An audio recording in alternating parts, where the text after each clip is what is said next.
pandemic has hit the economy hard, and it's a double whammy for the oil sector. The federal government has already put up $2.4 billion in support for the industry, but it's under some pressure to do more. Today, though, opposition leaders, some of them said that would be a bad move. Take a listen. Don't put money in fossil fuels at all to try to bail them out. It won't work. I think tar sands are condemned. We need to make good investments that allow people to have long-term, sustainable, good jobs. Tar sands won't be back. Putting any more money in that business is a very bad idea. We need to look at the industries, any industry, and make sure that we're making sustainable decisions. So basically you're saying oil is dead. Oil is dead. So why do some opposition leaders say it's the end of the oil sands? Let's find out. I'm joined by Yves-François Blanchet, leader of the Bloc Québécois. He's with us from the House of Commons foyer. Hi, Mr. Blanchet. Good to see you again. Thanks for being with us. A pleasure. I want to ask you, of course, about help for seniors, because it's something you've brought up in the House of Commons very often. But first, I just want to get your comments based on something that was discussed earlier today. Green Party MP Elizabeth May stated that, quote, oil is dead. You were asked whether you agree with her. You said you did, but not as categorically, not that all oil was completely dead, but that the oil sands were, quote, condemned and, quote, won't be coming back. Why do you think it is the end of the oil sands specifically? The fact is, I do not control the market. We are all observing the fact. Either we want to hide our head in the sand or not, that the oil that's in that sand is not something that the international markets will want anymore. Not because of the nature of this oil, though according to me that would be a good enough reason because of the impact on the environment, but because of the costs of extracting this oil and getting it to the market. The markets are reacting already. The prices are very low, and it seems to me that if it is legitimate to wish for Alberta to get back to the level of employment in that industry that was there before the crisis, it is not relevant to get any more money investing into an industry that will not be self-sufficient in any time in the future while extracting and trying to exploit oil sands. So that's the reason why I'm saying that. But I also said that I would support the idea for the federal government to invest, to take those $10 billion that are to be invested in Trans Mountain, which is not a good idea anyway, and to put most of it into some transition into the new economy that has to be built for Western Canada and Alberta, because the future is there. Let's give them most of that money, because they need to invest in some new energies, some new technologies, some new industries in order to build a better future for themselves, a real future that will not have such an impact on the environment than the industries on which they depend for the time being. I'm still not clear on why that's unique to the oil sands. We've seen, for example, depressed demand for all kinds of oil right across the world. And my follow-up to that for you, Mr. Blanchet, is that about 45% of the oil Quebec depends on right now, or takes right now, comes from Western Canada. So if the oil sands, in fact, are gone, or dead, as you say, then where does Quebec get that oil from? I would say that this thinking, it just doesn't work like that. Quebec is buying its oil from Western United States and Western Canada for the time being. And instead of using that as an argument against Quebec, Western Canada should say, thank you. Were you not there to buy that oil? And they're not making us any special price of it or anything. They would be in a even worse shape than they are now. We will need some oil for the coming years. And I'm not saying you have to stop everything. I never said anything like that. Get back to where you were before. The market will keep getting lower and lower through time. It will take some time. I'm just saying do not invest anymore in that for future developments. There's no logic in it. That's what I am saying. So get back to where you were. Let's support Alberta to get back to where it was before the crisis, but do not invest any more of those billions of dollars into tar sands because there's no future, because the market is such that the price, the investment required to extract this oil is far too high compared to what is exploited elsewhere in the world. So there will be no market at such a price. So, Mr. Blanchet, when you say that it's okay to get Alberta back to where it was before the crisis, would you support then the federal government providing some kind of bailout to bigger oil companies to get back to where they were prior to the crisis? I am, let's say, I do not entirely trust the government to do the right thing about the way this should be done. I fear that through some measures, the government will be tempted to put our collective finger into the machine, and we couldn't get it out of there in the future. We have to be very careful, and we have not to become collectively responsible for this industry in order to have us trapped into it for many years still. This is not the plan. This is not the idea. We have to create a plan that will help not the oil industry, but the real people of Alberta who deserve as well as we do. But those people, with respect, those people are employed by the industry. Those people are employed by the companies in the industry. And the idea is to have them employed by somebody else, by some other industries. With respect, that's the idea. By something. The idea is not a reality now. With respect, the idea is not a reality right now. Tens of thousands of Albertans are without employment. You know, something that we do not change will not change. We have to make a decision and make it happen. That's the best thing that could happen to them. Either I want it or not, either you want it or not. Some years from now, there won't be any more of this stuff out there on the market because there's no money to make out of it. And added to that, there's the fact that it's terribly bad for the environment, as we are seeing now when we use less of that oil and any other oil, the whole planet fares much better. Except the place where I get lost in the logic, again, Mr. Blanchet, is that it's not as if Quebec is using a lot less of it. In 2018, more than 10 billion litres of gas were purchased in Quebec, a single-year record. It was the 6th consecutive year of record sales of light trucks, which of course includes SUVs and minivans. Again, nearly half of that oil is coming from... debate, but I can go into a debate. But half of the oil that Quebec is getting is coming from Western Canada. If you're not supportive of the industry there, how do you expect to get that? I repeat the same thing. Well, one more time. I don't know how many times I have to repeat the same thing. Okay.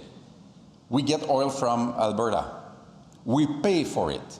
They don't give us any special price, so they should thank us, not send us chains of insults. First thing. Second thing, through time, this oil won't have a market. Either it is in Quebec or anywhere. Why? Because it is far too expensive to exploit. I am not the bad guy being responsible for that. So the whole planet should consume less and less and less oil. And what I'm saying is we should help Alberta make a transition in its economy in order to build something which will be lasting for the best interest of the people of Alberta. Either they work for oil or something which is more green. They need a job. I agree with that. And it is clear that there is no long-term future for that kind of industry. So let's help them go somewhere else. That's the very idea. I take your point. And if Quebec I understand. uses more oil, it is not a reason to say, okay, let's keep doing something which is wrong because some people in Quebec do it. But it still doesn't answer the question of where Quebec gets that oil then. Oil can come from anywhere. And again, I have the impression I'm speaking with Mr. Kenny here.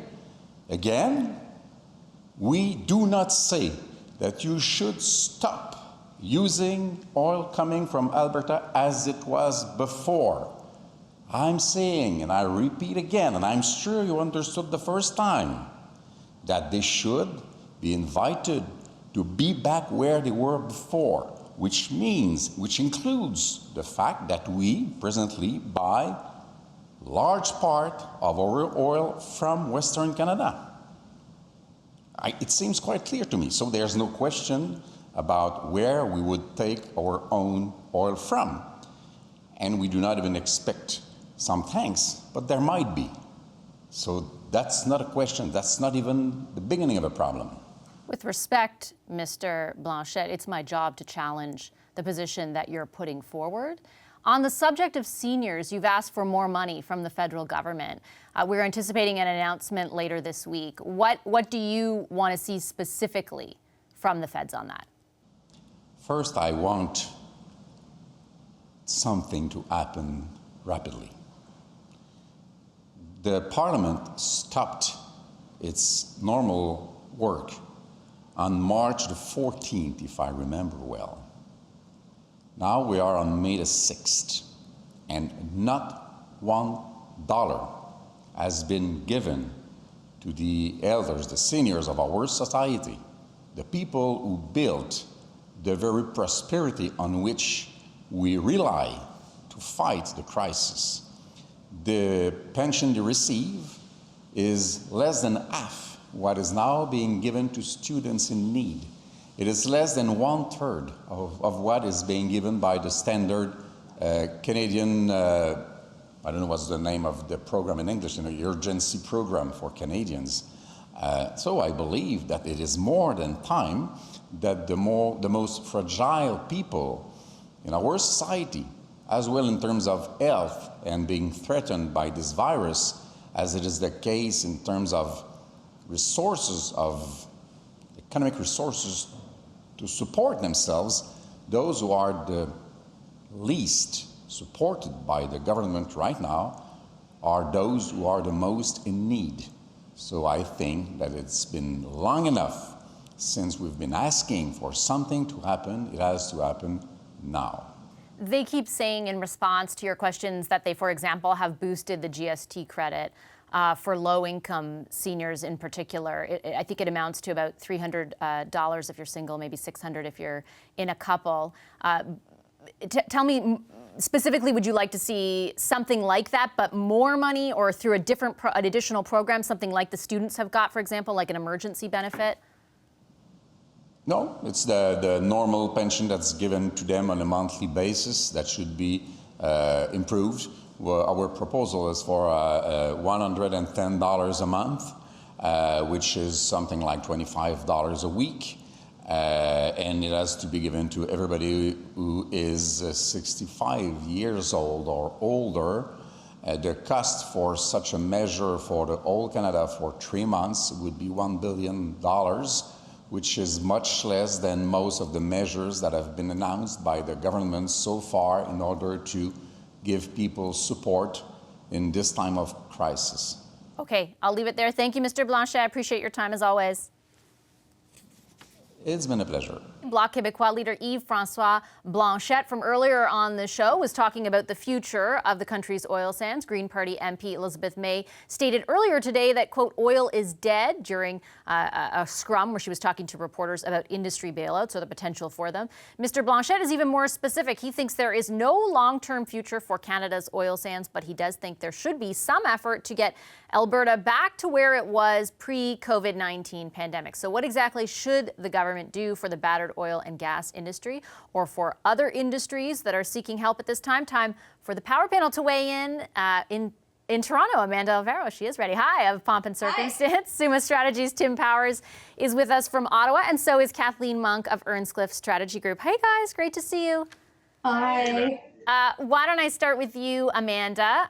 Some very pointed words. And I should say the context of all of this is we are awaiting a decision from the federal government about loans, about a bailout, whatever it is, for industries that are hardest hit. And we know everyone's hard hit, but hardest hit during the pandemic. I'm thinking of airlines. And then today, a lot of questions about oil specifically. What is the calculation for the federal government right now, Amanda, in weighing whether or not to offer sort of big companies more help in the oil patch?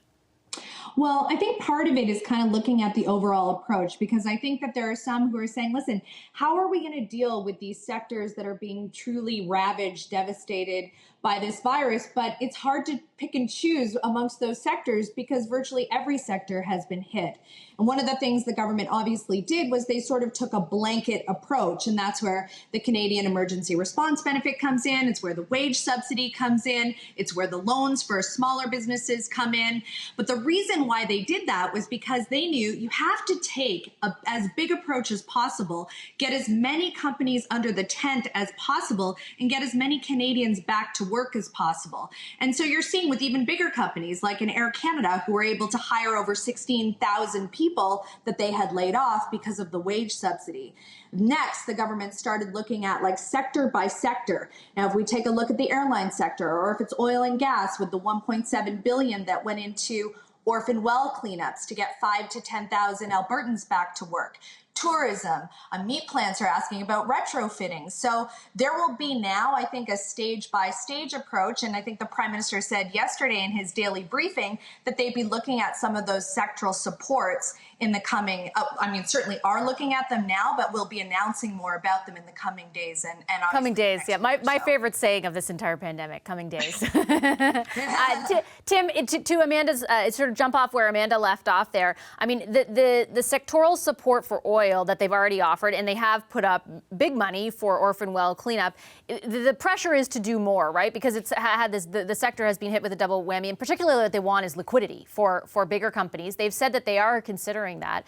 At the same time, you heard what Mr. Blanchet, what Ms. May said today. They do not think that's a good idea because they think you'd be investing in something that doesn't have a future. So I guess Mr. Blanchet wants the heavily subsidized aerospace industry in Quebec and Air Canada, which is headquartered in Quebec, not to fly because those planes don't fly on fumes. They fly on oil and gasoline.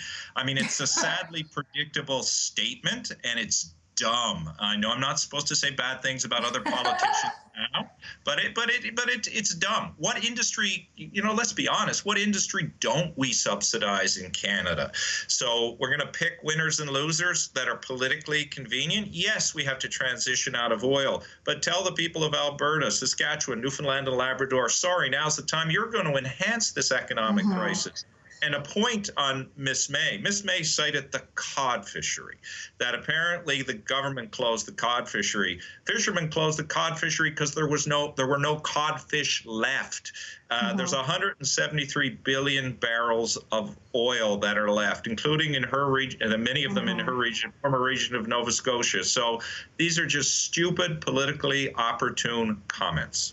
So, to play devil's advocate, Kathleen, Mr. Blanchet's point was not that you give no money to people who would be out of a job, but that you instead redistribute it to help them transition to a different industry or a different kind of economic future. He didn't have any details about that, but he wasn't, and I'm trying to be fair here, saying take all the money away from Alberta, don't invest it. He was just specifically saying don't give it to oil companies.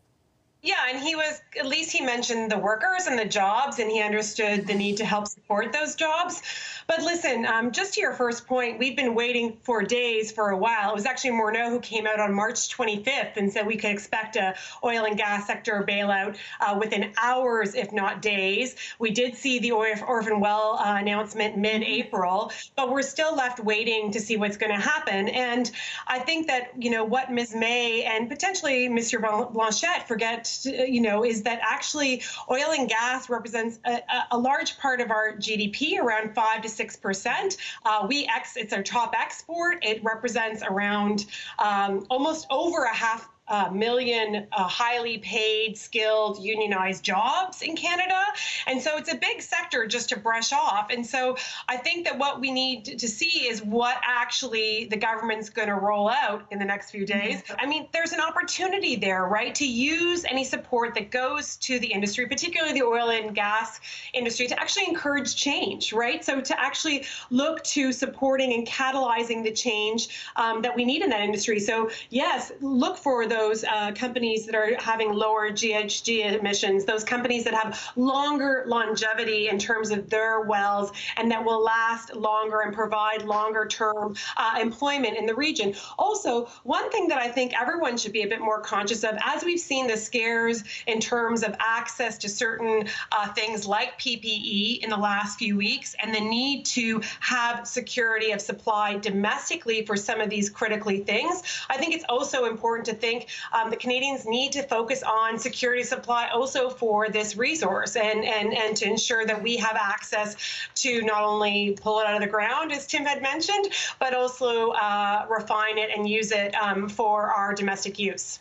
I think that there's like so many good logical arguments that are being made, but I wonder, and I know that politics is not always the biggest concern at this point, nor should it be. But there is a political consideration, Amanda, when it comes to the Liberals being seen to prop up big oil companies. And I'm not trying to debate the merits of the argument one way or the other. I know so many people are employed by those companies, but we know that even with Teck Resources, that was a big fight around the cabinet table. It's not as though there are tons of Liberal MPs who are saying, you know what is a good thing, let's give $10 billion to a big oil company.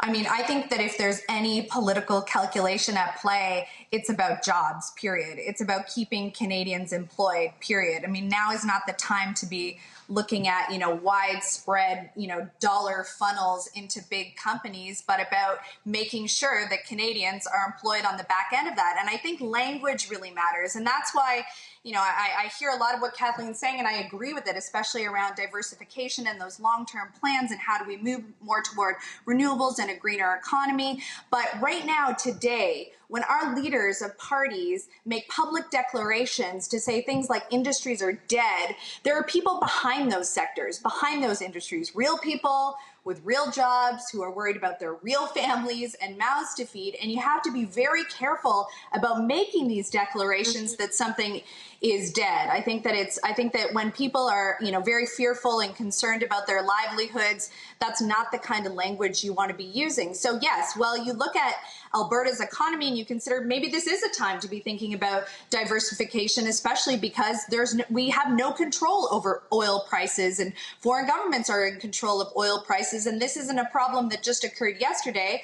It's a longer term problem. And you also look at how renewables are doing in comparison to fossil fuels, and they've been, comparatively resilient. So there's certainly that case to be made, but I do think of any other time that we've ever had discussions about how people politic, now is not the time to be using inflammatory language. And it's an interesting point, Tim, because I think everyone understands the argument, like you said, being put forth about a transition away from the economy as it stands right now. But it's hard, there's no details being provided. Even when Mr. Blanchet says, well, give them, the $10 billion you invested in Trans Mountain and help them go into a different type of economy or transition. I mean, that's just one line. There's no specifics from any party really at this point being attached to that.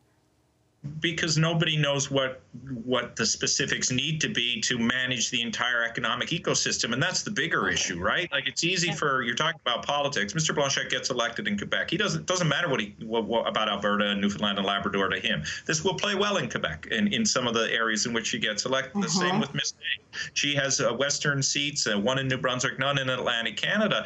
But if you were to stop helping the oil industry right now in its time of need, that has knock-on effects through the whole economic ecosystem in Alberta, in Newfoundland and Labrador. Just in my own province, I would say very quickly, you don't support that oil industry now, you've added to the economic crisis. And guess what, Canada? You're going to pay more for that if you don't help out the oil industry. It's going to cost you more because the province will be fully bankrupt. Kathleen, you mentioned it's not just oil, right? And I think Amanda touched on it as well. The other big industry that has a big ask where liquidity is concerned is the airline industry.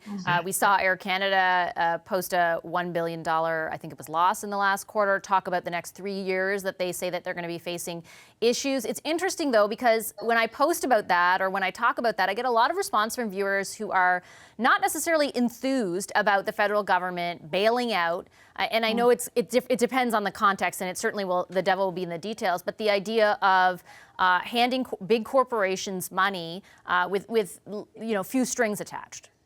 Yeah, and that's the thing, is that we have the devil's in the details. We need to see what these sector bailout packages, as generic as we're told they're going to be, what the details are. Because if you're going to be giving these bailout packages, there should be strings attached to them. And we're hearing that the government is leaning towards, yes, stop, some conditions potentially around executive pay, possibly some conditions around share dividends, but there should also be conditions that if the government goes forward and gives significant bailout money or liquidity, maybe favorable loan terms, forgivable loans potentially to some of these industries in these hard-hit sectors, they need to encourage, in fact, demand that these companies use the wage subsidy program and hire back these employees, right? Because it should also be used for workers. Because right now, the CEWS program, which I hate saying that acronym CEWS, but the wage subsidy program, it's not mandatory. So companies could take advantage of it, but they're not. And that's why right now we're seeing CERB,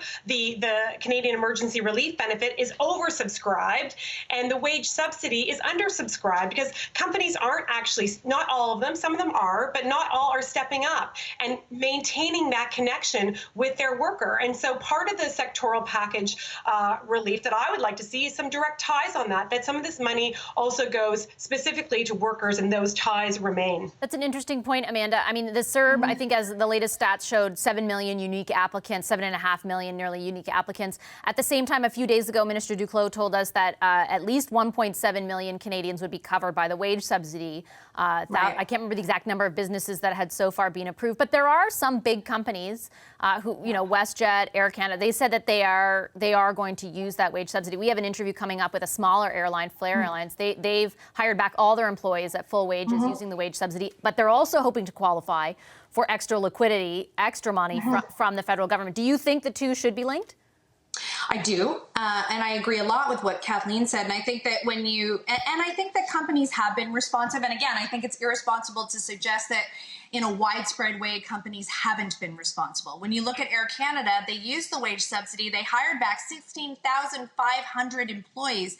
They did that right off the bat that had been laid off because they saw 90% of their business evaporate virtually overnight. And I think the government was really efficient about how they put those programs into effect. I mean, you think about when we've talked at length about things like Phoenix, how wrong this could have gone, and it didn't. I mean, it's been pretty efficient to get dollars into hands of Canadians, to get dollars into hands of companies to make sure that they can hire back employees. That's step one. But when we say things like it's coming in the coming days, it's because you can imagine the nuance then to take it to the next step, to look at all the permeations of how a bailout package or a package of any kind, sectoral support, could look. They need input from those industries. They need input from the people on the ground. They have experts weighing in. That's why they took that kind of blanket approach to get people back to work, to make businesses viable, and make sure that teams are in place and poised for recovery. But at the same time, now you have to spend the actual time digging into what it looks like for the industries that have been the most ravaged. Kathleen has her hand up. I know I'll get Tim right after. Yeah, go ahead, Kathleen. I saw it. Just sometimes we don't remember that a lot of these large companies actually have a whole ecosystem of workers and other companies that depend on that one large company. So while that large company may hire back its workers and may get great headlines about it, there are all these subcontractors, that the people that bring, your pretzels to the plane, or the people that other businesses that depend on that industry going. And so it's, we can talk about it even in terms of, the baseball game, the Rogers Centre in Toronto. There's a whole bunch of people that have been unemployed now because they can no longer sell beer and popcorn in the stands, the things that, normally viewers rely on. So there's that whole ecosystem. So it is a really complicated issue. And I agree with Amanda that the steps and the sequencing of steps that the policymakers have taken at the federal level are really remarkable, and they should be commended. But it's really important to think of the whole business ecosystem and the various workers that rely on them. And those workers right now are not being rehired. I feel like it's also interesting, and my focus has sort of turned, and I'll point out to our viewers that we're standing by to bring you both to Alberta and to BC. And in BC, the Premier there is going to announce sort of the phased out plan for reopening the economy in that province. But as we start seeing provinces reopen, certainly there are, and we've seen this in the political debate this week in the House of Commons, Tim, a lot of questions about what these programs look like in this sort of midsection, right, where everything isn't shut down, but everything also isn't open and things aren't back to normal. And that will pose a whole host of pretty challenging questions for the feds as well. Do they keep going with the wage subsidy? Do they amend it? What do they do with CERB, you know? Well, and as you know, I'm involved with the National Sports Organization. We've taken advantage of the Canada Emergency Wage Subsidy, but when it ends, we may have tough choices to make, and we're not alone in that in that particular space. I would say this though to Amanda and to the government. Look, I think yes, they've done a good job of getting money out the door, but let's not assume yet, from an accountability perspective, it's an overwhelming success. It's helping people right now, but there are lots of stories out there of people that are getting 2 and 3 checks when they shouldn't be. All that needs to be fixed. So the medium term is going to be confusing. But I just want to close going back to Blanchet and May. Look, it's all right to make comments, obviously, and think about it. But now's not the time for clueless comments that don't connect with the conditions that are out there. Kathleen made an excellent point. You know, the oil industry, the auto industry, there are so many spin-offs, and they create so much intellectual and generational capital in communities, and they aren't just people working in plants or out on the offshore or on the oil fields of Alberta. And when you make those comments, you're demonstrating a demonstrable misunderstanding of the impact those industries have had on those communities and generations of people. Okay, I have to leave it there. Thanks, guys. Real pleasure to have you with us again. Have a great night. Thanks so much to Amanda Alvaro, Tim Powers, and Kathleen Monk. Hi, I'm Vashi Capellos, host of Power in Politics. See more of our show by subscribing to the CBC News channel or click the link for another video.